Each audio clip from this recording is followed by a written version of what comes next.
By the time the sun rose over the town, police sirens echoed through the streets, secrets spilled out of locked homes, and a courtroom filled to capacity waited for one man's testimony. The waitress thought she was about to lose everything, but she had no idea the single dad she served pancakes to was about to unleash a level of justice no one could stop. Stopping at the roadside diner. He usually avoided crowded places, old habits from a lifetime in the shadows, but his 8-year-old daughter, Lily, had fallen asleep in the back seat, and the rain was coming down hard. The neon sign flickered like it might give up any second, and something about it felt familiar. Safe, or at least quieter than the world he'd left behind. He slid into a booth near the window, his posture relaxed but alert, eyes instinctively scanning exits. Lily slept curled beside him, clutching her worn stuffed bear. When the waitress approached, Daniel noticed the bruises immediately. Dark fingerprints on her wrist. A fading yellow mark along her jawline. Covered badly with makeup, too carefully hidden. Her name tag read, Emma. She set down the menus with a soft smile that didn't reach her eyes. Coffee? She asked. Yes, please, Daniel replied gently. And some hot chocolate for my daughter.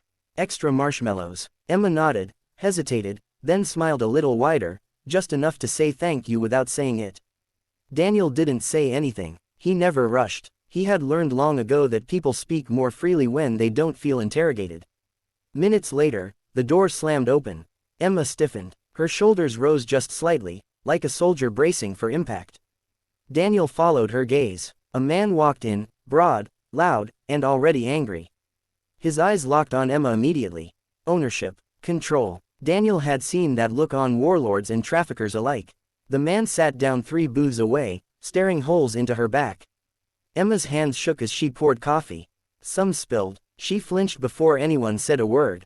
Daniel's jaw tightened. When she returned to his table, he spoke calmly. You don't deserve that. Emma froze. I don't know what you mean. You're not clumsy, he said quietly. You're scared. Her eyes filled instantly. She shook her head, whispering, please don't. Daniel nodded. Okay, but listen to me carefully. You're not invisible, and you're not alone. Before she could respond, the man shouted her name. The whole diner went silent. Emma turned pale. Now, the man growled, or we'll finish this at home. Daniel stood up slowly. The man sneered. Sit down, old man. Daniel looked at him, really looked. Calm, unafraid. You don't talk to her like that. The diner owner rushed forward, begging them to calm down. Emma whispered, please, it's okay. Please. Daniel sat back down, not because he was afraid, but because he had a plan. That night, after the diner closed, Daniel waited in his car. He watched Emma leave with the man. He memorized license plates, routes, patterns. This wasn't a battlefield. This was worse, because here, no one was trained to fight back.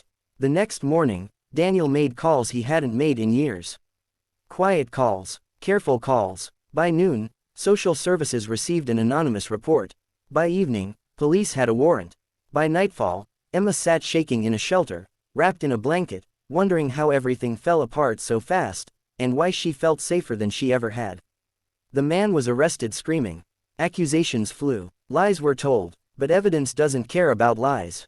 When the trial began, the town showed up, not for Emma, but out of curiosity. Until Daniel took the stand, he didn't introduce himself as an admiral. He introduced himself as a father. He talked about fear, about silence, about what happens when good people look away. Then the prosecution revealed his background. A retired SEAL admiral, decorated, respected. The courtroom shifted. Emma cried when he looked at her and nodded, steady, unbreakable. The verdict was guilty. The town changed after that. The diner installed cameras. A hotline number went up on the wall.